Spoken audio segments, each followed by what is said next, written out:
Jets had a very busy offseason, a lot of moves, a lot of big moves. Where does this team rank in the AFC now? Let's figure it out today on Locked On Jets.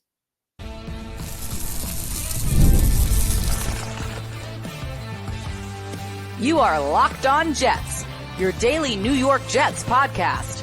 Part of the Locked On Podcast Network, your team every day. Welcome. This is the Locked On Jets podcast, part of the Locked On Podcast Network, your team every day. It's Wednesday, May 8th, 2024, and I'm your host, John B. from GangReedNation.com. Thanking you so much for making the show your first listen or first watch every day. Subscribe to the show for free on YouTube or wherever you get your podcasts so you'll get new episodes as soon as they're posted. If you enjoy the show and are listening on a podcast source, give it a 5-star review. And if you're watching on YouTube and enjoy the show, give this episode a big thumbs up. It helps us out, helps other Jets fans find the podcast. Today's episode is brought to you by FanDuel. Make every moment more. Right now, new customers get $150 in bonus bets with any winning $5 bet. That's $150 with any winning $5 bet. Visit FanDuel.com/lockedon to get started.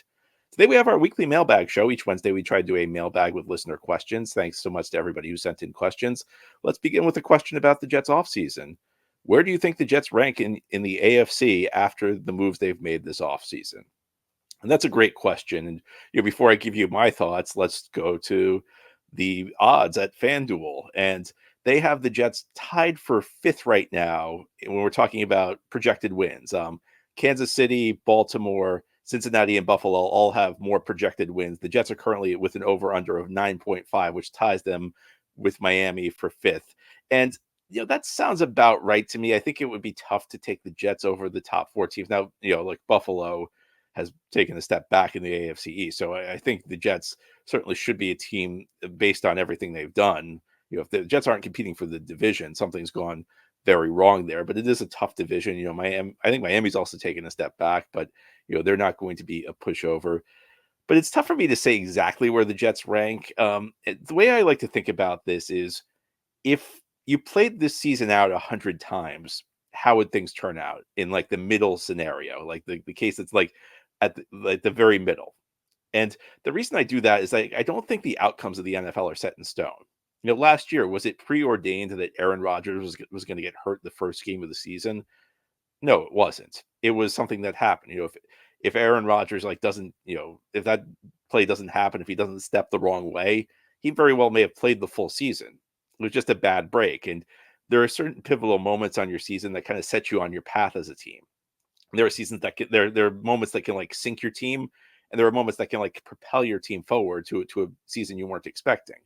So I try and figure out what's the middle scenario. And what makes it a little bit trickier with the Jets is I feel like this is a team with very, very high variance. I feel like the outcomes could go in any number of directions for the Jets, where the Jets currently, again, at FanDuel have an over-under of 9.5 wins.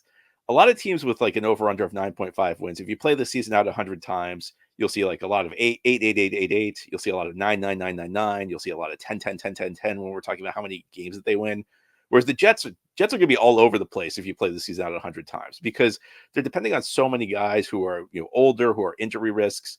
And so like a Tyron Smith, there are going to be scenarios where he plays, or the upper level. There might be a few where he plays 17 games, not many, but a few. And the Jets are going to be really good because he's such a high impact player. Rodgers at 40. I mean, there are going to be scenarios where a couple scenarios at the very top where he plays at an MVP level. At the bottom, there are going to be scenarios where he looks totally washed up. In most of the time, in most of the cases, I think it's going to be somewhere in between the two.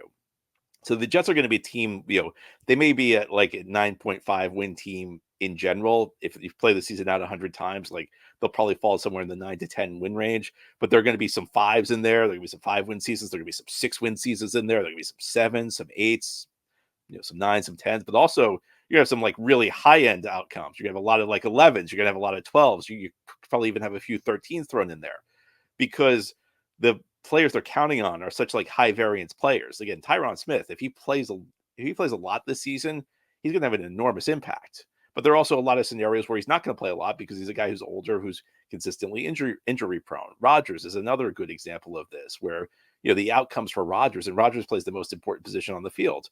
Rodgers, there are scenarios again where he could play at a really, really high level. There are also scenarios where he doesn't recover well from the injury, where the age starts to show, where, even maybe the arm's not as good as it used to be. And those are scenarios where the Jets are going to be really bad.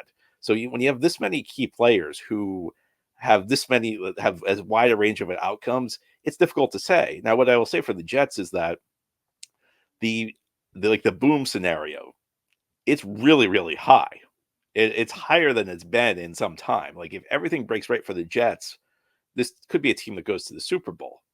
Like in the past, maybe 5 years ago, we were saying if everything breaks right for the Jets, maybe they can have a winning season. Maybe they can make the playoffs. Last year, I think a lot of us were trying to talk ourselves into that team, but in reality, they were going with the 38-year-old left tackle, and they were going with the right tackle who really hadn't played in 3 years. And it was tough to lay. And it was not only that he not played in 3 years, he was coming off back-to-back serious knee injuries, the types of injuries that can alter your career. And that right off the bat was a huge warning sign. I mean, the Jets were entering the season last year with Allen Lazard as their number 2 receiver. And this fan base really tried to talk itself into Lazard. I mean, the Jets fan base, never let it be said the Jets fan base is pessimistic, because they went to the last season convinced that Lazard was a quality number 2 receiver.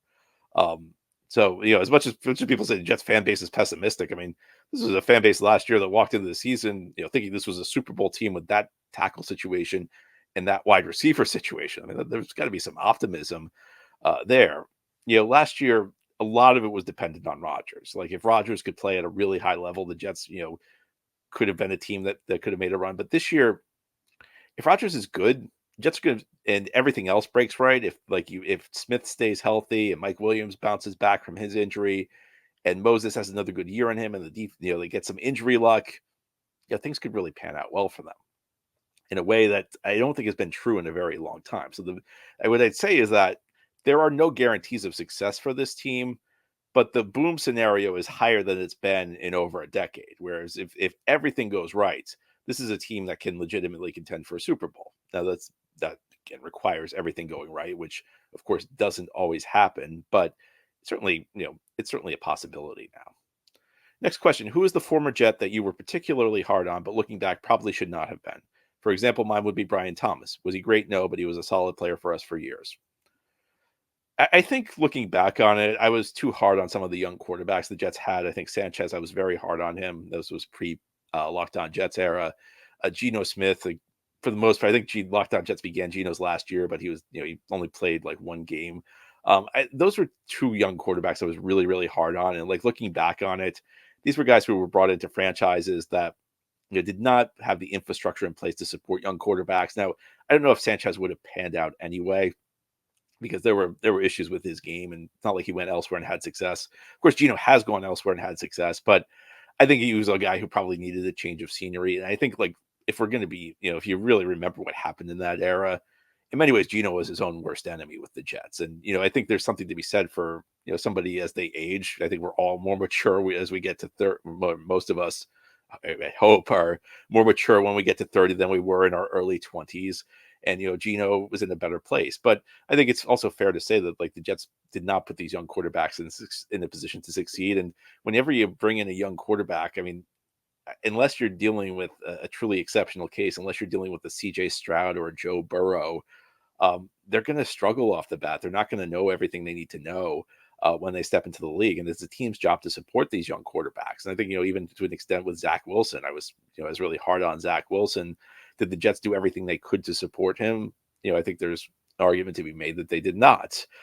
So, looking back on it, and something I'll try and be less hard on these young quarterbacks going forward. But, look, the quarterback's the most important position on the field, but this is not an individual sport. It's not like tennis or golf where one player, does everything. And so much emphasis gets put on, so much attention gets put on these quarterbacks. And you throw these 21-year-olds onto the Jets. It's like they have to carry everything, and they have to make up for every mistake the coaching staff's making and every mistake the front office is making, as they're just trying to figure out, as they're just trying to survive. So, I think looking back on it, I probably was too hard on a lot of the young quarterbacks the Jets have had through the years. Now, here on the Locked On Jets podcast, we'll turn our attention to the general manager, Joe Douglas. There are some questions about his job status, questions about whether he's even on the hot seat, which is tough for me to believe, but we'll go into more detail on that continuing here on this Wednesday mailbag edition of Locked On Jets. Today's episode of Locked On Jets is brought to you by FanDuel. It's winner take all time in the NBA and NHL, and FanDuel's giving you a shot to bring home a big win of your own. because right now new customers get $150 in bonus bets with any winning $5 bet. Again, that's $150 to bet on spreads, money lines, player props, and more. Very exciting time in New York sports with both the Knicks and Rangers in the second round of their respective playoffs, and both teams favored to advance to the conference finals. The Garden is alive this spring, and FanDuel is the place to get in on the action because, again, you can get $150 if you're a new customer to bet on spreads, money lines, player props, and more with any winning $5 bet. So visit FanDuel.com/lockedon and make that playoff shot count. Again, visit FanDuel.com/lockedon. FanDuel, America's #1 sportsbook. Thank you so much for making Locked On Jets your first listener, first watch every day. A big shout out to you, everydayers. This is a daily podcast covering the New York Jets. We have new episodes each day through the week, Monday through Friday. Let's continue now with our weekly mailbag. Our next question: the Jets have $52 million in dead money this year, third most in the league. They'll have a ton of dead money next year due to void years and players like Allen Lazard coming off the books. What do you think the short and long-term impacts will be? Won't this eventually catch up with Joe Douglas? Looking at those dead cap charges associated with bad players, except for John Franklin Myers, is disheartening. And yeah, look, it's true. Jets have a lot of dead money going to guys like CJ Uzama and Laken Tomlinson. And look, it's a sign you've made some mistakes along the way. I mean, at the end of the day, what's dead money? It's money that counts against your cap to players who aren't here anymore. So, 9 times out of 10, it's a sign that you made a mistake somewhere along the way when you have high dead money charges. I mean, there are exceptions like, Tampa Bay maneuvered contracts and, Tom Brady had a big dead money hit with them, or, Green Bay decided to move on from Rodgers. So last year, Green Bay had a big dead money hit. But usually it's a sign, if you have a lot of dead money, it's a sign you've just really done a poor job with your salary cap. It's a sign you've given out a lot of bad contracts. And again, look at the guys who are counting for dead money for the Jets. You mentioned that, Uzama, Laken Tomlinson, guys like that. Dwayne Brown counts against the Jets salary cap this year. Lots of very shaky decisions. Carl Lawson, the guy who counts like $6 million against the Jets cap this year. It's a sign of bad decision making. And is it going to catch up with Joe Douglas? Well, not necessarily. Maybe it will, maybe it won't. I mean, at the end of the day, what dead money does is it creates an extra obstacle for your team. Every money of dead money is a money that you can't spend this year on your salary cap. It's a money that goes off the books. And so that's what it is. Essentially what it boils down to is you have less money to work with than the other teams. You have to pretty much have to do more. You have to do more with less to get to an equal spot. The Jets need to hit on a higher percentage of their moves. Jets need to spend their salary cap more efficiently just to get to the same spot as other teams because they have less money. That money takes away your spending power for this year. And it's a sign. I mean, look, there are lots of areas where Joe Douglas has not been a great GM. I think salary cap management is near the top of the list. And it's not necessarily a deal breaker. It's not necessarily something that dooms the Jets. It just makes things harder because they'll have less money to spend than other teams. And then is it something that's overcomable? Of course it is. But it's a challenge. It's a challenge the Jets have created for themselves with a lot of kind of poor decisions. Next question. It's been the regular talking point that Joe Douglas and Robert Saleh's fates were tied together. However, do you believe Joe Douglas's strategy and execution this offseason has opened the door to the possibility that he might survive another under 10-win season? Do you think Woody could be convinced to let him have another shot at hiring another coach if Saleh cannot win with this team, especially if they're healthy? I have a couple thoughts on this. I've been hearing this theory a lot that Douglas's job's not on the line. The one aspect of this question is, do you think Woody could be convinced to let him have another shot? And look, Woody could be convinced of anything. I mean, I'm not going to predict what Woody Johnson's going to do because Woody Johnson's been convinced to do a lot of dumb things over the last 25 years.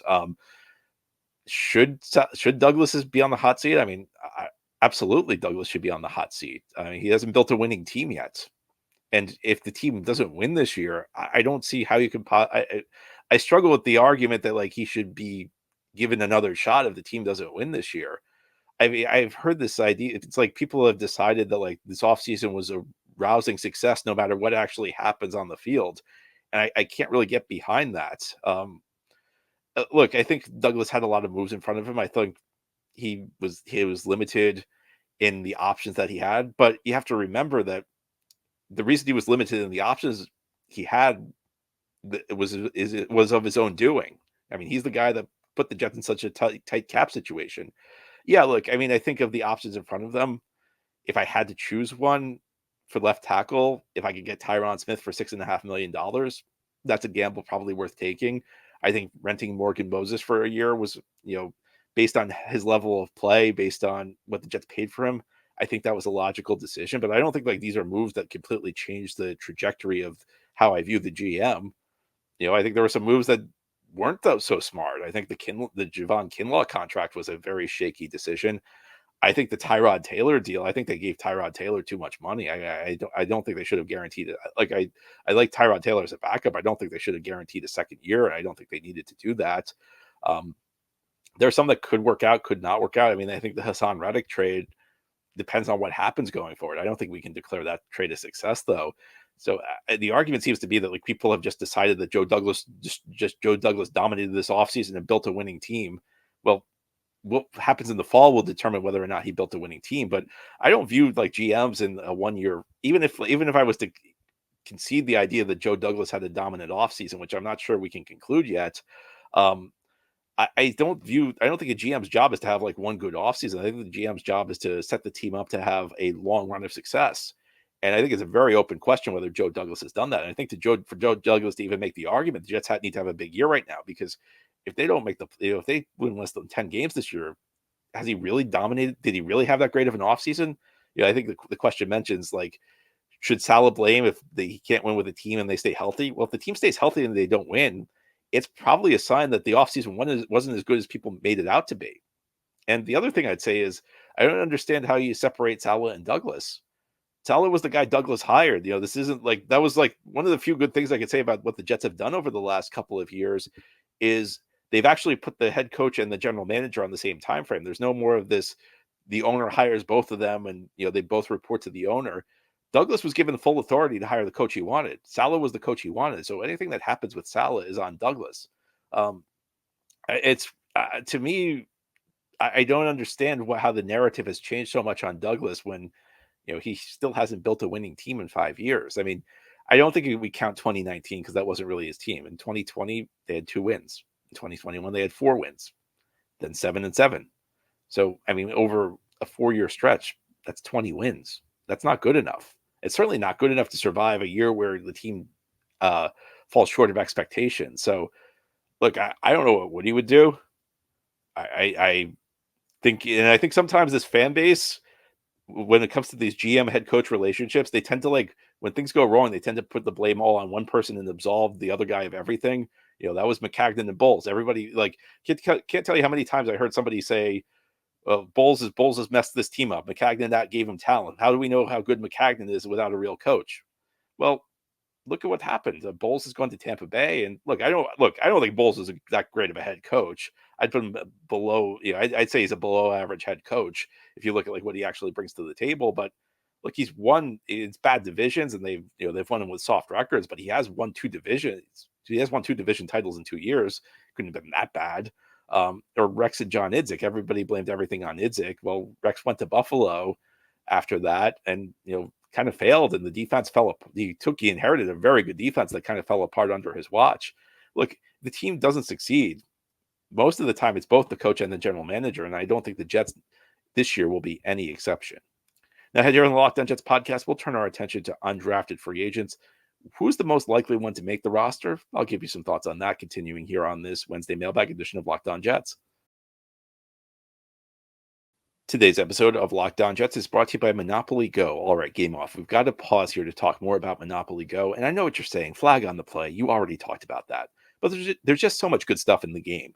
In Monopoly Go, you can team up with friends for timed tournaments where you work together to build up each other's boards. Then you win together. And the more you win, the more awesome prizes you unlock. There's so much to get. Unique stickers you can trade with friends to complete albums for big prizes. Cool new playing pieces to travel the boards with, hilarious emojis for taunting friends when you smash their buildings or heist their vaults. Plus, Monopoly Go feels new and exciting every day with constantly changing tournaments and challenges. A ton include their own unique mini games like digging for treasure, and there's always new timed events that help you win big, like massive multipliers for everything you win or rent frenzies. There's always something fun to discover on Monopoly Go, so get off the bench and go download it now for free on Google Play or the App Store. Game on with Monopoly Go. This is the Locked On Jets podcast on this Wednesday. We continue now with our weekly mailbag. Our next question. The Jets usually carry one undrafted free agent every season. Who is your favorite or your favorites to make the team and why? Well, there are a couple things I usually look at when I'm trying to figure out which undrafted free agent is most likely to make the team. And the first is who got the most money, because players, when, undrafted free agents are free agents. So it's teams can sign them, and they can sign them for any amount of money that they want. Now, there actually are like some caps on the amount of signing bonus that a team can give an undrafted free agent. But generally speaking, the undrafted free agents who get the most money, especially the most guarantees in their contracts, are the guys the teams want the most. They're the guys the teams have graded the highest, so they're the most likely to stick.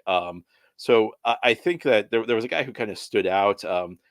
It's a tough spot. It's a tough position because the Jets have so many players there.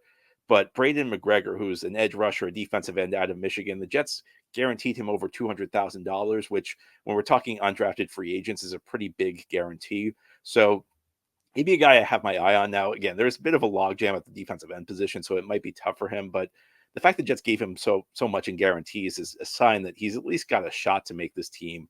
Maybe as a backup. Somebody who may not play a big role this year, but somebody who at least could conceivably make the team. The other thing I look at is the depth chart and figure out what are the positions where the Jets don't really have a lot of guys who are locks to make the roster. A spot like wide receiver is tough because you already have four guys who are guarantees to be on the team. Garrett Wilson's guaranteed to have a roster spot. Mike Williams is guaranteed to have a roster spot. Unfortunately, people want to hear this, but Alan Lazard is guaranteed to have a roster spot. Malachi Corley is guaranteed to have a roster spot. And then you have guys who are already established. A guy like Xavier Gipson, who may not be great, but did have a role last year. I mean, I don't think Xavier Gibson's a guaranteed guy, but he's a guy who has a relationship with the coaching staff and this front office. So he might be a tough guy to knock off the roster unless you beat him out. So I look at the positions where maybe the Jets aren't so deep. And I think there are a couple of guys they signed at the safety position who conceivably could earn a spot. And look, there's no guarantees, but somebody like Al Blades, and that if you're familiar with the Blades family has had a number of guys who've come to the NFL. Al Blades is a guy who conceivably just signed a couple of other safeties. So those are the two things I look at. I look at, one, who got the most money, who got the most guaranteed money, and two, which positions do the Jets lack guys who are guaranteed to make the roster. So I think it's probably going to be McGregor or one of the safeties. And usually one undrafted free agent makes the final 53-man roster. So those would be my guesses, and those are kind of like the areas that I look. I never like to go with the whole sometimes like an undrafted free agent signs, and you'll hear analysis like on this website's big board, he was projected as an early day 3 pick. He could have been a 4th round pick. Well, no, he could not have been a 4th round pick, because guess what? The teams had this thing called the NFL draft, and every team had a chance to draft him in the 4th round and didn't pick him. So if every team had a chance to draft him in the 4th round and didn't pick him, then no, he could not have been a 4th round pick. And it's not like he was drafted in the 5th round. It's not like he was drafted in the 6th round. So I don't like to look at it that way. I just like to look at it more analytically and just figure out, who are the guys the teams value the most by giving them the most money, and which are the positions where it's going to be where you have the easiest path to make the roster. And our last question: who was the most significant signing in free agency, and who was the one that got away? Well, for better or worse, the most significant one is Tyron Smith. And we discussed this earlier, that Tyron Smith is a guy who could change the trajectory of this offensive line. If Tyron Smith can stay healthy for 13, 14 games, let's give him a couple games to sit out for injury. If he can play that many games, he's going to have a huge impact. And there's going to be a multiplier impact with somebody like Tyron Smith, because at left guard, you have a guy in John Simpson who, my estimation on him is, look, if you put a bad tackle next to him, he's going to struggle. If you put a good tackle next to him, he'll thrive. And that's the case with a lot of guys on the offensive line. A lot of guys are kind of like the products of their surroundings. And Smith is a really, really high-end player. Smith is still playing at a super high level when he's healthy. When he's healthy is the operative phrase. He's still a second-team All-Pro last year, and even in his 30s. So I think the odds are good that Tyron Smith's still going to play really well when he plays. The question is how long will he play? And we're talking earlier about what are the scenarios that could either send the Jets to glory or send them on their way to a disappointing season. I think at the top of that list, behind Aaron Rodgers' health and Aaron Rodgers' ability, is Tyron Smith and his ability to stay on the field. Because I think any like realistic Super Bowl dreams include Tyron Smith playing most of the season and playing at a really high level. If he doesn't, then we could get into the scenarios where I talked about that are the lower end scenarios where just things don't go well. So I think for better or worse, and we hope it's for better, Tyron Smith is the most significant signing in free agency. The one that got away, well, I mean, I think it's Bryce Huff. Look, I'm not a big fan of letting a 25-year-old ascending player leave. And I'm also not a fan of trading John Franklin Myers. I mean, the Jets have made some changes at the defensive end position. It's certainly different at defensive end. Is it better? We'll find out. Hassan Reddick's a really high-end player. So essentially what you've done is you've traded the ascension of Bryce Huff and the stability of John Franklin Myers for the big, the star power that is Hassan Reddick and the potential that's Will McDonald. Did the Jets make the right decision? I mean, we'll find out. I'm not ready to say yes or no, but on principle, I don't love the idea of giving John Franklin Myers away for nothing and letting a young, ascending 25-year-old guy who just had his first 10 sack season walk out the door. So that'd be my view on that. Anyway, that's all for today's episode. This has been the Locked On Jets podcast, part of the Locked On Podcast Network.